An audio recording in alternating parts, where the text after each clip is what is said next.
Ready or Not is a comedy horror film, and it stars Samara Weaving, Adam Brody, Mark O'Brien, um, Andy McDowell.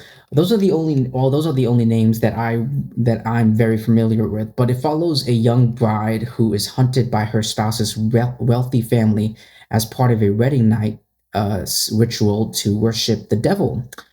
And it is, whether or not is widely regarded as a modern cult classic, successfully blending pitch black comedy with high stakes survival horror.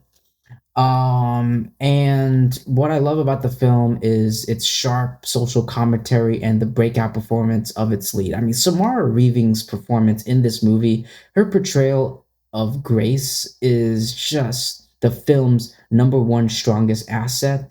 Her ability to transition from a glowing bride to a blood-soaked final girl with both grit and comedic timing, she does a great job blending both of them.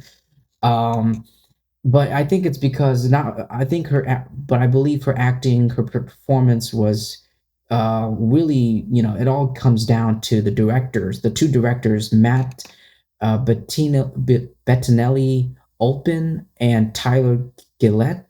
Gilletti. I'm so sorry, but both of them did a great job. Co-directing this movie.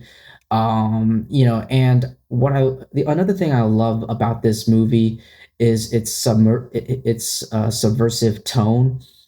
How the film subverted the final girl trope by making the wealthy antagonists appear bumbling and incompetent despite their resources. And that was just that was it was funny. Like you would think, like, because you would think that because they're wealthy, they have all these monies and this estate and this mansion and all these resources, that they would um be better prepared and they're clearly fully equipped. But they were, you think they can handle everything by themselves. Clearly not, because Samara Weaving is like killing every single one of them left and right with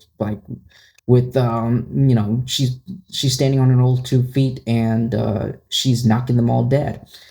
And yeah. And another thing I love about this movie is its social commentary. The film is often compared to Get Out, and I definitely felt that when I was watching this movie.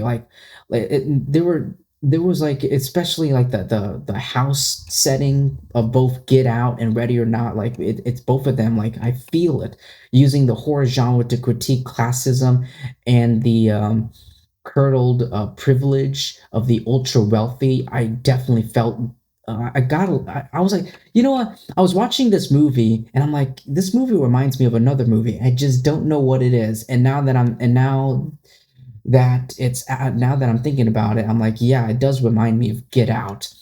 And the visuals and gore in this movie, oh my god, like, it features intense violence with the exploding finale, and the creative use of household weapons like crossbows and spear guns was badass and pretty creative. Especially, with our protagonist Samara Weaving to be giddily, entertaining rather than, mean spirited. But yeah, the directing is fast paced and resourceful. Radio silence. The writing is witty, mean, and surprisingly smart. The humor, dude, I wasn't sure it would work, but it definitely worked. It's dark and physical and relies on the absurdity of the ritual, and the horror. I mean, the high tension with splattery practical effects. I mean, like, I'm pretty, maybe not 100%, but I'm pretty sure for a majority of, like, the exploding and the blood splatter in this film, it's 100% like practical. It's got to be. So it's a decadent blast to watch, and a comic takedown of the rich done with the rude energy of a horror thriller. That is what is said of Peter Travers of Rolling Stone, and I completely agree with Peter. I agree. I completely agree with Peter. That's how I feel. That right there. His sentence, his review, his statement is what pretty much sums up this movie, and I 100% agree. But yeah, ladies and gentlemen, that's all I have to say for Ready or Not. Thank you so much, everyone, for taking time to listen to my review, my thoughts. Please like and subscribe. Definitely subscribe because that will help me and my YouTube channel out a lot. Thank you so much, everyone, and I'll see you in my next video. Peace.